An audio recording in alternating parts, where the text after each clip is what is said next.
તમે જોવે શકો કે આ સમૂહમાં આપણી માતાજીના લોટા છે તો પણ બધું કાયદેસર અને વ્યવસ્થિત. એની કે હાલો સમૂહમાં છે તો આપણી જેમ તેમ કરી નાખવું એ કંઈ નહીં. જોવો આ બધાય જે લોટાવાળા હોય માતાજી તેડવાવાળા એ બધાય આવી અને જોવો આ બહેનોના દીકરીઓના અહીં પગું ધોવે.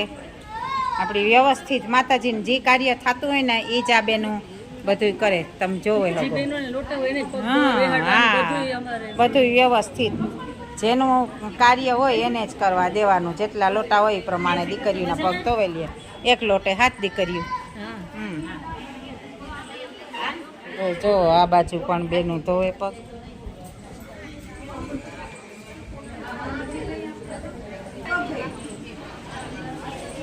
જો આ બાજુ પણ બેનું ધોવે પગ.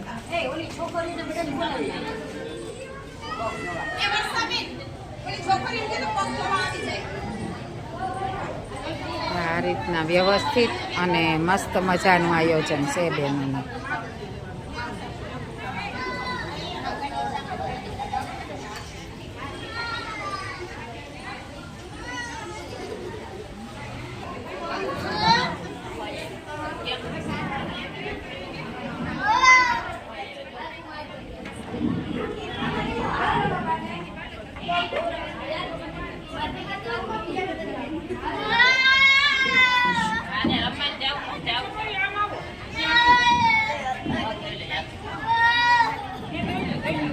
પગ બેનું દીકરીના પગ ધોવાતા જાય અને દક્ષિણા પર દેવાતી જાય.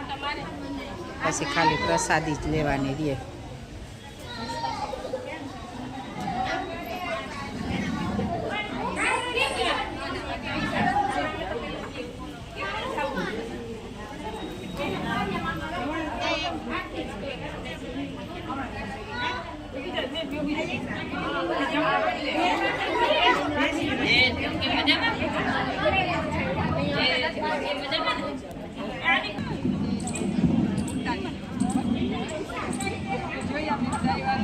મહેમાનોના પણ ઉતારવા પડે ને.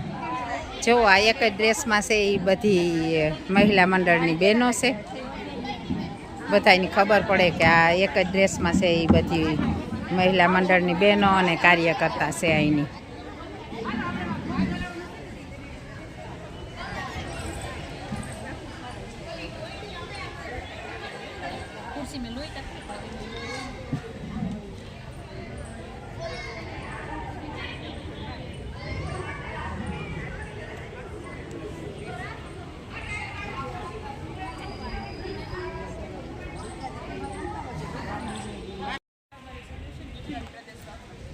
રાષ્ટ્રીય કારોબારી સદસ્ય અને ઉત્તર પ્રદેશ સહમંત્રી એનો જવાબદારી હતી જ. પણ હાલમાં ભારતીય જનતા પાર્ટીની અંદર શહેર યુવા મહામંત્રીની એને પોસ્ટ મળી છે. તો આપણે તાળીઓથી એનું સ્વાગત કરીએ. કેમ કે આપણી બ્રાહ્મણની દીકરીઓ જ્યારે આગળ આવતી હોય તો હું એમ કહું છું કે બહેનોની ફરજ છે આપણે સાંકળ બનીને આપણી કોઈ બેન આગળ આવતી હોય તો આપણે એને વધાવીએ અને એ પ્રગતિ કરે એવા આશીર્વાદ આપીએ. બહેનબેનને અમે દર વખતે આમંત્રણ આપતા હતા પણ આજે ખૂબ શુભ દિવસ છે તો અમારા ઉષાબેન અને દેવિકાબેન પછી આપણે એનું સન્માન કરીએ. ફૂલ એને ફૂલની પ્રાર્થના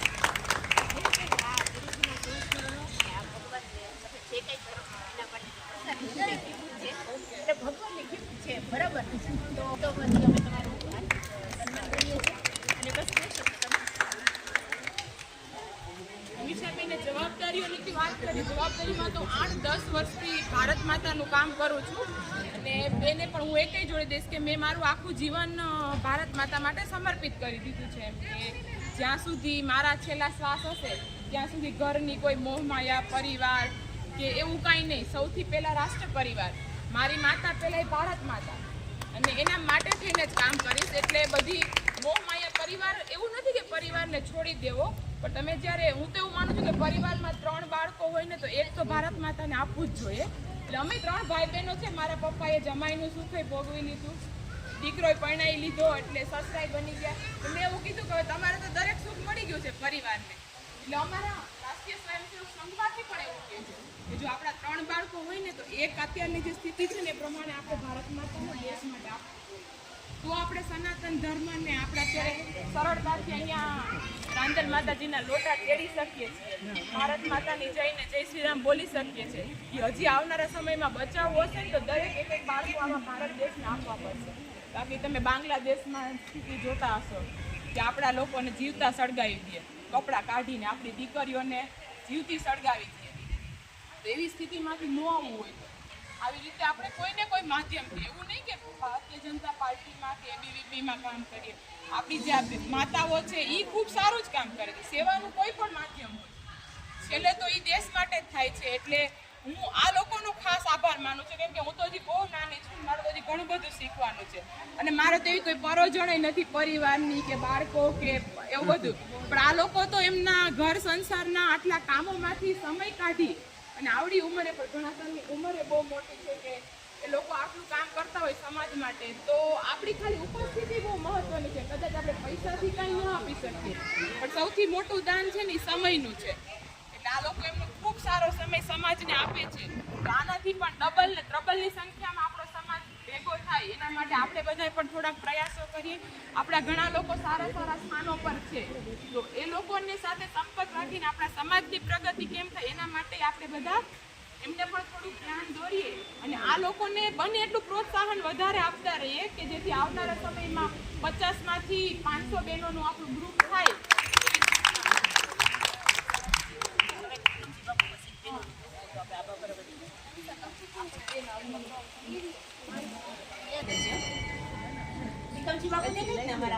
હા હા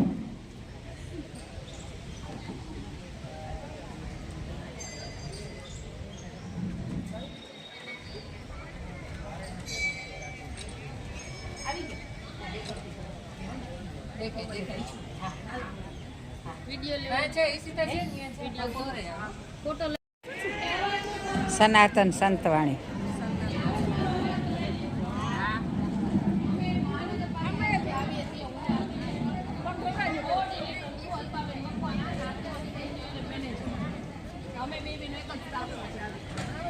હવે હું તમને પીએમ કોની અમારે અત્યારે બધી જગ્યાએ હવે તો બધા લોકો હાલે છે. કોઈ એસી રિપેર કરતા હોય, કોઈ ગેસ આપણા ઘરે રિપેર કરવા આવતા હોય કે એવી અન્ય કોઈ પણ સર્વિસ આપતા હોય ને જે ઘરે કે બહાર જતા હોય, એ લોકો બધા પીએમ સ્વનિધિ એના લાભાર્થી. એની અંદર અમારે લોન પેટે પહેલાં એને 15,000ની લોન પડે, 15,000 પૂરી થાય પછી 25,000 અને 25,000 પૂરી થાય પછી 50,000 એમ સ્ટેપ બાય સ્ટેપ મળે લોન. એટલે એ લોકો કોઈ નાના વ્યક્તિ હોય કે જેને કપડાનો હજી ધંધો ચાલુ જ કરવો, બરાબર, તો એ લોકો 15,000ની લોન લઈ અને થોડા કપડાને ચાલુ કરે. હવે એ 15,000 એને પૂરા થાય તો 1 વર્ષની અંદર એ લોન પૂરી કરી દેવાની. 15,000ની લોન પૂરી થાય પછી એને 25 મળે, એટલે એનો ધંધો આગળ વધારવા માટે. એટલે 25 પૂરી થાય પછી 50 મળે. એની અંદર 7% વ્યાજમાં, 7% તમારે ભરવાનું, ઉપલું હોય ને એ સહાય મળે. એટલે વ્યાજ કે 12 કે 15 તો 15,000ની લોન પૂરી થાય 15,000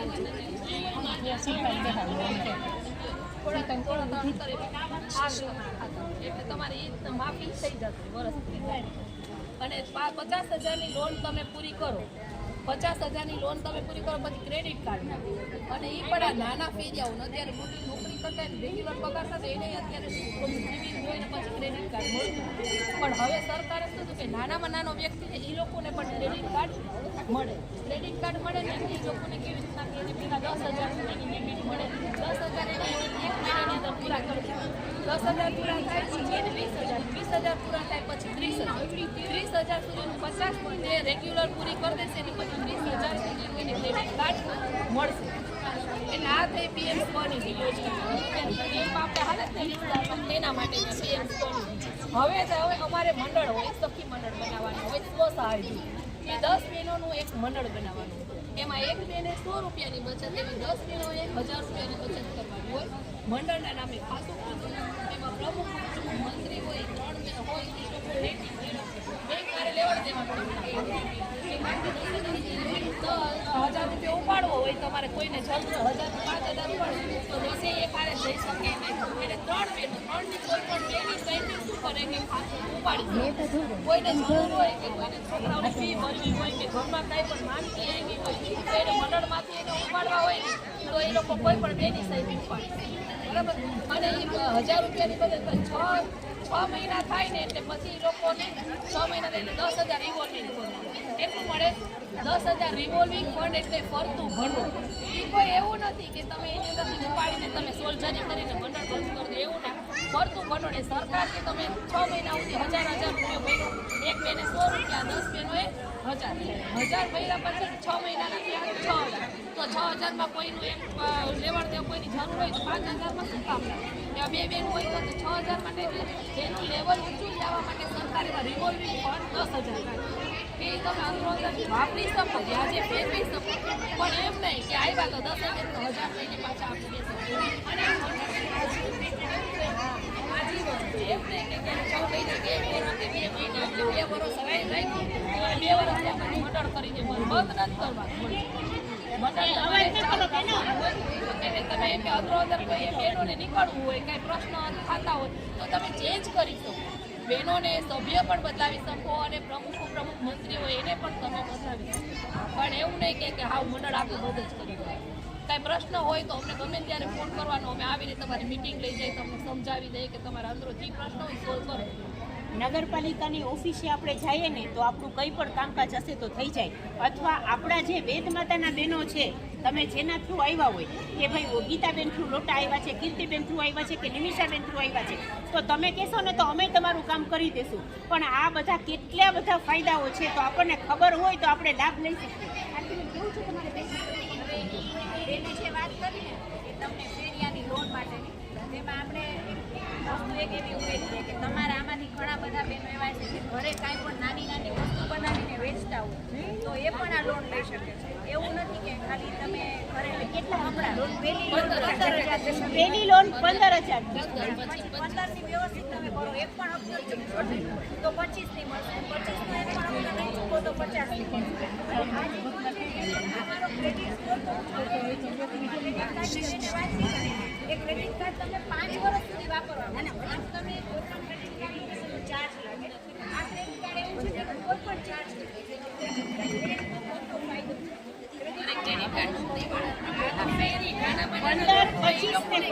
એવી રીતે 3 તબક્કામાં તમારે માલ ખરીદી લેવો હોય ને ત્યાં જ તમારે કરાવવાનું. સ્વાઇપ કરાવીને ત્યાંથી માલ ખરીદી કરવાનો, તમને રોકડા તમારા ખાતામાં ન આવે. એટલે ક્રેડિટ કાર્ડનો મતલબ એવો છે કે તમારે કોઈ પણ જગ્યાએથી માલ લેવો છે તો તમારે ત્યાં કાર્ડ સ્વાઇપ કરાવી અને માલ લઈ લેવાનો. એ રીતનું આ કામ છે. અને તમે ઘરે બનાવીને ધારો કે પાપડ વેચતા હોય કોઈ બહેનો, આપણે અમારા ઘણા બહેનો એવા છે, પાપડ છે, વેફર છે, ઠાકોરજીના વાઘા છે, એ પણ તમે બનાવીને તો વેચતા હોય તો બધા લોકો પણ આ લોન લઈ શકે. અને પછી એ ખાતામાં જમા થઈ જાય ને પછી પ્રોફાઇલિંગ થાય. પ્રોફાઇલિંગ કરી લો ને પછી પણ તમને કેટલા ફાયદા છે. પછી 5 યોજનાનો લાભ મળે. જો તમારે આ કાર્ડ નહીં હોય તો તમને આયુષ્યમાન કાર્ડ અમે જેમ પસંદ એટલે બોલાવી કરાવી દઈએ. અન્નપૂર્ણા યોજના એટલે જે તમે અનાજ નહીં આવતું હોય તો એ ચાલુ થાય. પછી તમારે કોઈ ઘરમાં પ્રેગ્નેન્ટ લેડી હોય તો એનું મમતા કાર્ડનું હોય. પછી એવી અલગ અલગ ઘણી યોજનાઓ છે. તમારે 12 રૂપિયાનું 330નો વીમો કરાવડાવીએ અમે. એમાં 12 રૂપિયામાં કોઈ આપણે અકસ્માતથી કોઈ મૃત્યુ થાય તો વર્ષના 12 રૂપિયા એ તમે આપણે મૃત્યુ થાય તો આપણા વારસદારને 2 લાખનો વીમો મળે. બરાબર. અને બીજું કે એટલે બીજું 330નો 420નો છે ને જે વરોના 420 એ તમારે આપણે મૃત્યુ પામીએ તો ગમે એ રીતે ડેથ થાય, કુદરતી મોત હોય કે પછી એક્સિડન્ટલી આપણું મોત થાય તોય આપણા વારસદારને કે 2 લાખનો વીમો મળે. પણ એ વર્ષના 420 એટલે 2 વીમા 456માં 2 વીમા કરાવી લેવાય કે એ ગમે એ રીતે થાય. વરોના ભરવાના આપણે મહિનાના તો કેટલા થાય એટલે એ મહિનાના વર્ષનું એક કરાવી જ લેવાય. બધા અમે તો ફરજિયાત કરાવવા 420નો વીમો બધાએ કરાવી લેવાય. એનું કારણ એવું છે કે 420નો વીમો એવો છે કે આપણે જતા રહીએ તો આપણી પાછળ આપણા ફેમિલીને 2 લાખ રૂપિયા મળે. એ કરાવી લેવાય.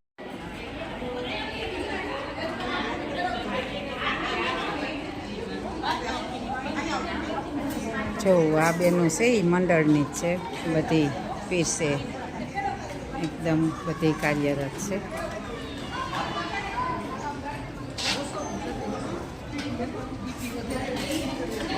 ખીરની રોટલી માનો પ્રસાદ પણ છે અને બીજી ઘણી બધી આઈટમ પણ છે જમવામાં. આ રીતના છે બધું, એકદમ સરસ મજાનું આયોજન છે. કોઈની પણ લોટા અથવા માતાજીના લોટા તેડવા હોય, ગાયત્રી હવન કરાવવું હોય, કથા કરાવવી હોય તો તમે આ લોકોનો સંપર્ક કરી શકો અથવા મારો સંપર્ક કરી દો તો પણ હું આ લોકો સુધી તમને પુગાડી દે. તો 2 લોટાના ખાલી 3,500 રૂપિયા દો એટલે બધું આવે જાય. અને ગાયત્રી હવન અને લોટા એ બધું કરવું હોય તો 5,000. તો આપણી ઘેર કરતા હોય તો આપણી કેટલી બધી તકલીફ પડે અને મહેમાન પણ હાસવાના આનતીન બધુંને આ જુઓ કેટલું વ્યવસ્થિત રીતે આપણી માતાજીની લોટા પણ તેડાઈ જાય, માતાજી પણ રાજી થઈ જાય, બધું વ્યવસ્થિત રીતે કામ પણ થઈ જાય અને બધું કાર્ય આ બેનું જ કરે. તો હાલો, સીતારામ, જય શ્રી કૃષ્ણ, જય રાંદલમાં.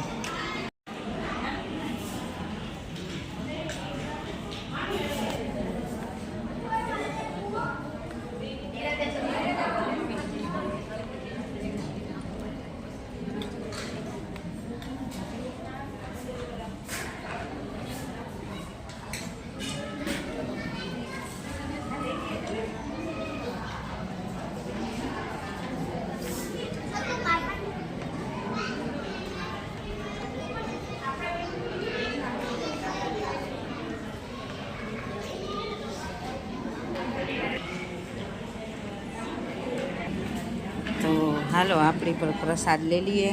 આપણી પર ડીશ તૈયાર છે. જય માતાજી, જય જગન્નાથ, જય રાંધણ, જય સૂર્યનારાયણ.